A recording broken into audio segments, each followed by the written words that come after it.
He once told me that he was shit scared of meeting Germaine Greer, which again, you're like Nick Cave being scared of meeting anybody. How does feminism, how can I put this question? This year, Janelle Monáe, The Knife, even Pikelet are doing these records with a heavy sort of feminist angle. I'm probably messing that up. How does feminism play a role in your work?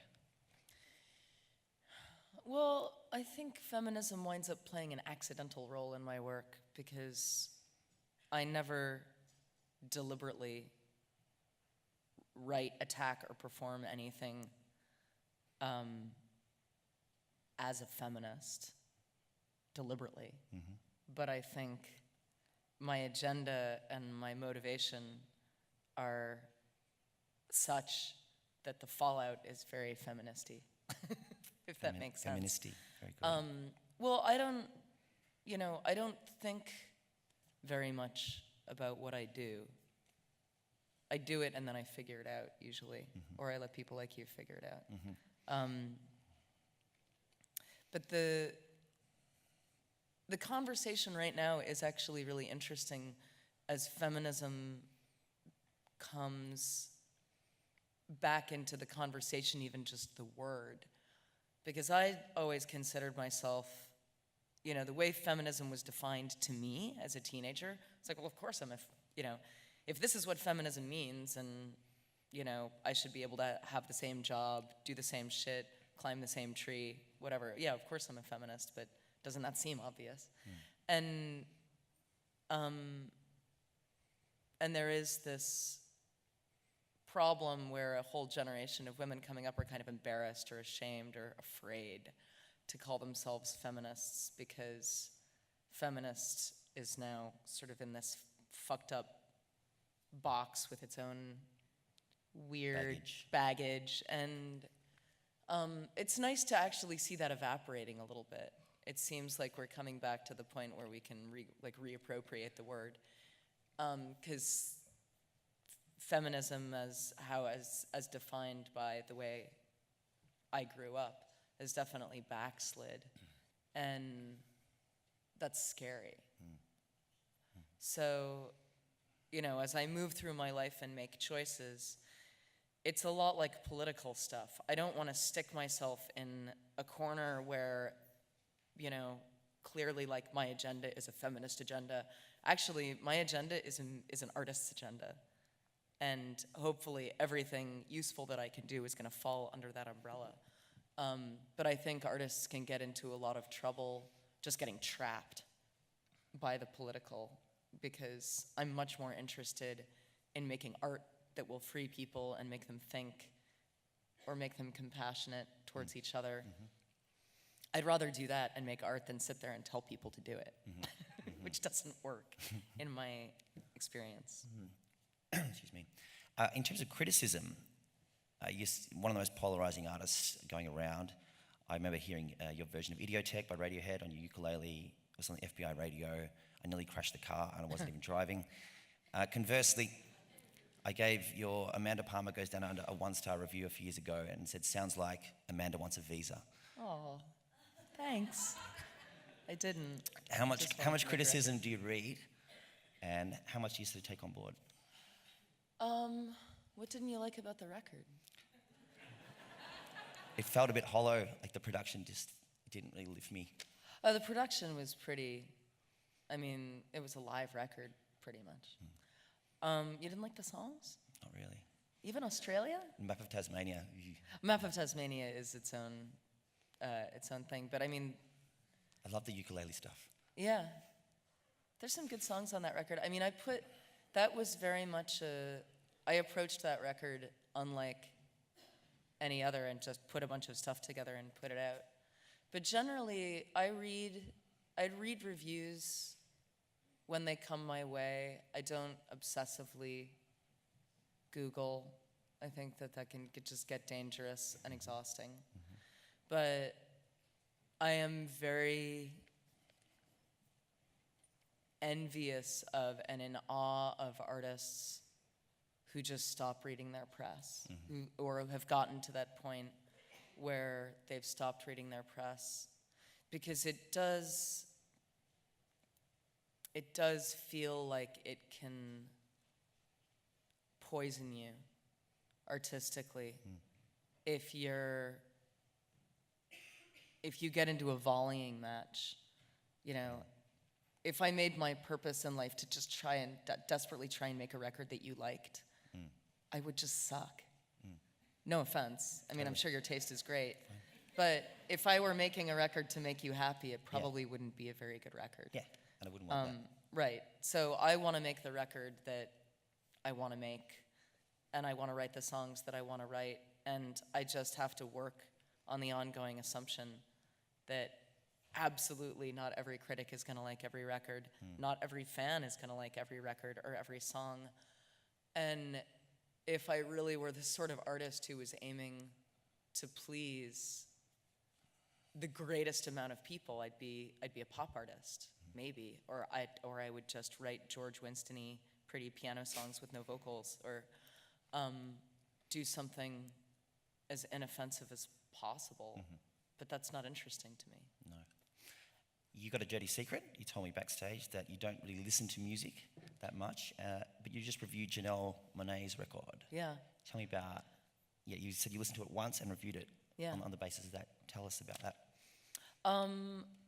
Being on tour and or being in the studio, which is mostly where I am, is a really hard environment for also taking on new music. And I used to feel guiltier about it, but now I've come to realize, also as I learn more about hearing and how physically exhausting it is to just listen to loud music for 4 hours every night, and how your brain just kind of wants a break from the noise. I've started to understand why it is that I might not want to like wake up and put on headphones and jog. I really appreciate silence a lot. I even like trying to find cafes that aren't playing music. But when I get off tour, I know that the balance is readjusted and going well when I actually start wanting to listen to music again. So I think, and I've talked to a lot of musician friends of mine, and they've experienced similar things where when you're in a period of output, you don't have as much room for input. And, I agreed to review Janelle's record because I think she's awesome, and I think she's fascinating. But it is hard, like, I had to, like, squeeze the time in and, put on headphones at 2 in the morning and really try and imagine wanting to listen to this record when actually, like, I just wanted to go to sleep, which is, actually gave me an incredible perspective on and appreciation for music critics, because writing a good music review is its own art form and hard to do. And you're on deadline. So you're not just like vaguely enjoying music and then writing flowery things about the things you like and don't like. It's work. So, I mean, I was really happy to do it, and I liked the record. If that answers your question. It does indeed. We can have some Q&A for about 8.5 minutes, and then Janelle, then this lovely lady here is going to play some music for us on a ukulele. That's my Janelle face. Janelle's asked for only smart questions. So don't be intimidated by Amanda. I've just told you. Or questions, real questions. Yeah, real questions, good questions. There's some roving mics. Come on, people. Anybody. Wow, the Australians. No way. Say it again? Yeah, they're great. And we're playing tomorrow? Tonight. We're playing tonight at the Tivoli.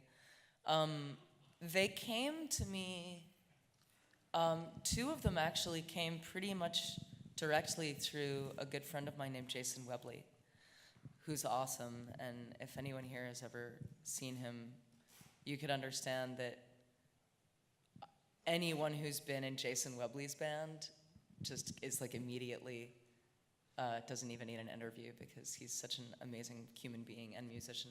So two of the band members on the record, Michael McQuilkin, the drummer, And Jarek Bischoff, the bassist, came through Jason because they were in his touring band.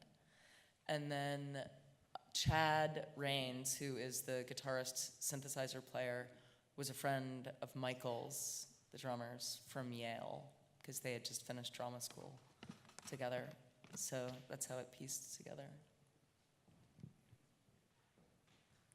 More questions?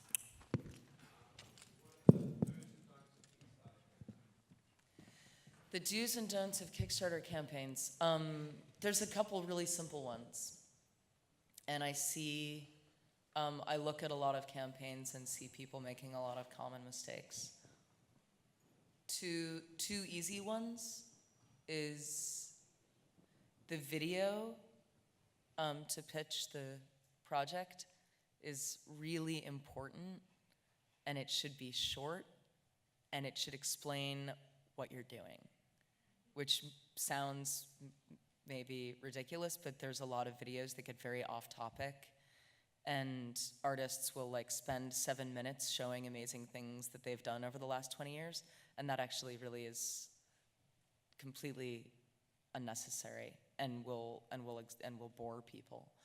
So when people ask me for feedback on their campaigns and their videos, keep the video very short and direct and about your project, not all the amazing things you've done, or, you know, a whole clever, scripted, cute thing that actually has nothing to do with what you're doing or trying to fund. And then the other thing is I recommend that people keep their number amounts incredibly conservative, because it's fine to overfund your project, but if you don't make your goal, you're screwed. So I tell people to aim as conservatively as possible, like pretty much pick the amount that you absolutely know you can get no matter what, and make that your amount, even if it's small or humble. I can throw some more questions at you, or no? Yeah. Thank you. I always was wondering, those people who are very successful in their lives and do so many things, achieve so many things, how do they actually do the time management? Like, when you wake up in the morning, do you rush, or do you relax and get enough sleep? Or, like, how's your day timetable, like, looks like? That's a great question. I try to run my life such that I never have to wake up and immediately rush and do something. I don't always get to do that. You know, I had to wake up two days ago at 5 in the morning and be, you know, with my band at 5:30 to get to the airport, to fly, to make this house party that I had to do in Brisbane on time. So I don't always have the luxury of getting 8 hours of sleep, which is what I try to get. And when I wake up in the morning, I meditate and I exercise. And if I don't, and I don't do that for several days, I get into a bad mood and I function less well. And I try to go to yoga pretty much everywhere I travel. And if I can't find a class somewhere, I practice alone. But I have a full-time assistant who scans all my email and prioritizes things and gets back to people for me. I have a great manager who helps me run my business. So I have a lot of help as well. And, you know, but it's an improv. I mean, I kind of have the same question as you. I look at people with giant lives and schedules, and I'm like, I have no idea. I want to know how they do it, because I'm just making this shit up as I go along, and I don't feel great at it a lot of the time, and a lot of things get fucked up. So, I think everyone's pretty much improvising.